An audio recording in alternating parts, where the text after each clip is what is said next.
ना भूलो जवना धान के खेत में हम 2 बार मुहकुड़िए गिर गई है तो हमारे दरोगा साहब रहने है कि डंडा कोयले लोग लेकर आनी है वहाँ के ना रहती तो काज हो जाए। तबला तो बजा चुके हैं हम लोग, हम 1.5 किलोमीटर भागते हुए आए हैं। सोचिए कि जिसका कार्यक्रम है उसको इतना स्ट्रगल करना पड़ा यहाँ आने के लिए। डॉक्टर साहब ये हमारे दिन कभी न भूलो, हम सब कुछ भूल जाओगे कि रजौली के धान के खेत ना भूलो जवना धान के खेत में हम 2 बार मुहकुड़िए गिर गई है तो हमारे दरोगा साहब रहने है कि डंडा कोयले लोग लेकर आनी है वहाँ के ना रहती तो काज हो जाए। आगे जी कैसे जी ये बहुत अच्छे कलाकार हैं, रंजीत नाम है और इनका बहुत 2-3 गाने बहुत ही किए हुए हैं। अभी पटना से चला था दवाइया। हम तो बस 2 लाइन में बात हैं, जितना आप लोगों का दिल बड़ा है उससे 2 गुना भैया का दिल बड़ा है। बस 2 लाइन में ही कहेंगे भैया को ऐसे ही आप लोग प्यार देते रहिए कि भैया हमेशा शिखर पर पहुंचते रहे।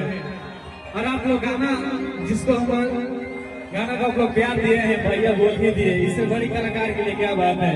इसलिए बोला भैया का दिल बहुत बड़ा है।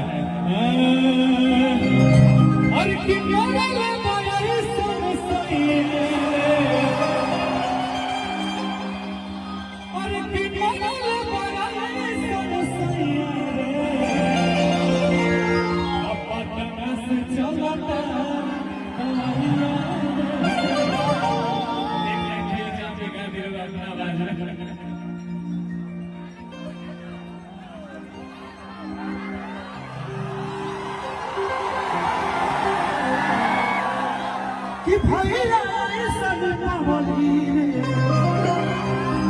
कि भैया ऐसन न होली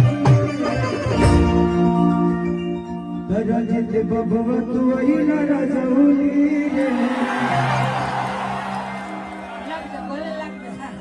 कि मरल ऐसन रती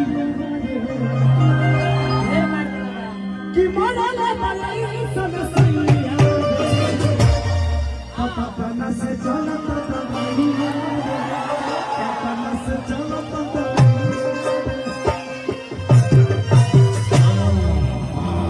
इस भाई का अगर इच्छा है तो केसारी को ये भाई मानते हैं और मैं इनको भी भाई मानता हूँ। और हर कलाकार को बड़ा होना चाहिए।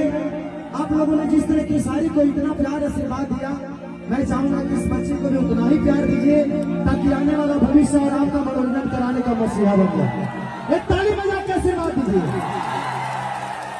रंजीत का कहना कि भैया अपने मुंह से इसका गाना गाने दो, ऐसे मैं किसी का गाना गाता नहीं।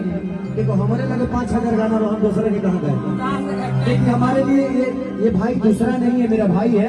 तो भाई का गाना गाने में मुझे कोई ज्यादा आपत्ति नहीं है। अब हो रुका अब रंजीत डांस करेगा, नाचेगा रंजीत। आज नाचेगा बाबा आज नाचेगा। आज सारे गवा हम भोजपुरी का पूरा टीम नाचेगा। तबला पे अबला नाचेगा। कि मोला में पाई सन सैया रे कि मोला में पाई सन सैया से चलता